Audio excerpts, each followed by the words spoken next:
My next guest is columnist Bill McGurn to talk about the Obama administration and religious liberty. Welcome, Bill. Hey, Jason. So in your column today, you talk about this new mandate under Obamacare that will require employers, including Catholic institutions and other religious institutions, to cover birth control in their workers' health plans. Right. Now, there's been tremendous pushback on this, particularly from the church and others, and you say it was a political miscalculation on the part of the Obama administration. What do you mean by that? Well, first of all, the mandate applies to everyone. And it's just that Catholic institutions are sort of disproportionately impacted because they're the ones that have the most objection to it. It's also contraception, sterilization, and drugs that are known to induce abortions. So I think the miscalculation was they calculated that the bishops are unpopular, that American Catholics don't follow the church's teaching on contraception, and contraception is far less controversial than abortion, which was part of the health care. All that they were right. I think what they miscalculated is that liberal abortion laws don't affect the way the president of Notre Dame or the bishop of Peoria, the head of Catholic Charities, does his job. This does. Okay. We got a ruling on gay marriage today from the Ninth Circuit. That could be headed to the Supreme Court. Now we have this issue on how Obamacare affects religious institutions. Isn't this election supposed to be about jobs and economy? Right, that's what everyone says. Do people want to talk about these social issues this year, Bill? Yeah, well, I think this has come, remember the same-sex marriage thing I think is a different, in a different pot. That's come about by litigation over what was a proposition in California.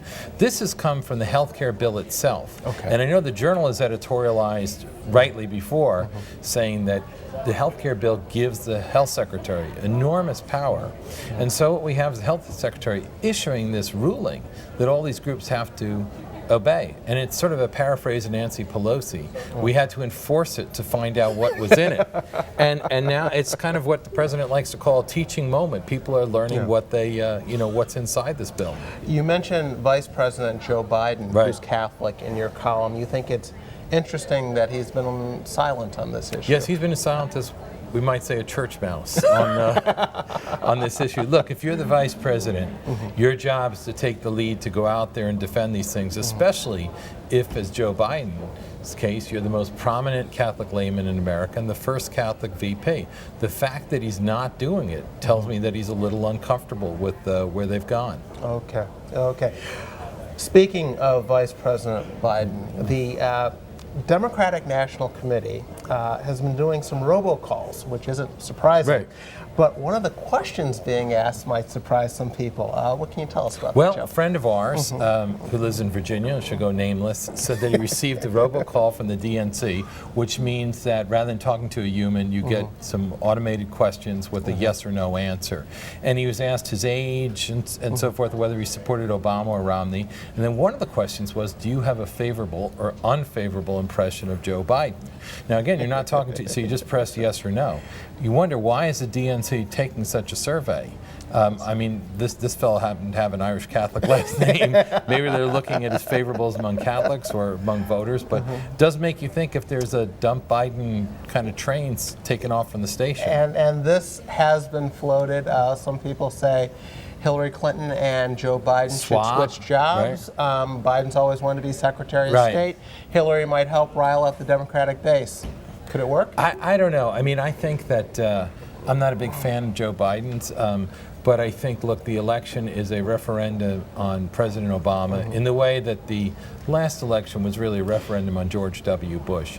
And I don't think switching your vice president really in the end is going to do that. I think your vice president can really hurt you if he does something really bad, but in this case, I'm not sure that's the answer. I'm not sure that's going to be the issue. Given the Obamacare issue we were just talking about and what it's the backlash that's come with Catholics, do you think this could rile up anti-Catholic sentiment, the sort of dump Biden campaign? It could be. I think that would be the dumb signal to send. I mean, you follow up something that is taken as a war in the Catholic Church. You know, Kathleen Sebelius, who's a Catholic herself, told a Planned Parenthood meeting that the Obama administration regards these reproductive rights as a war.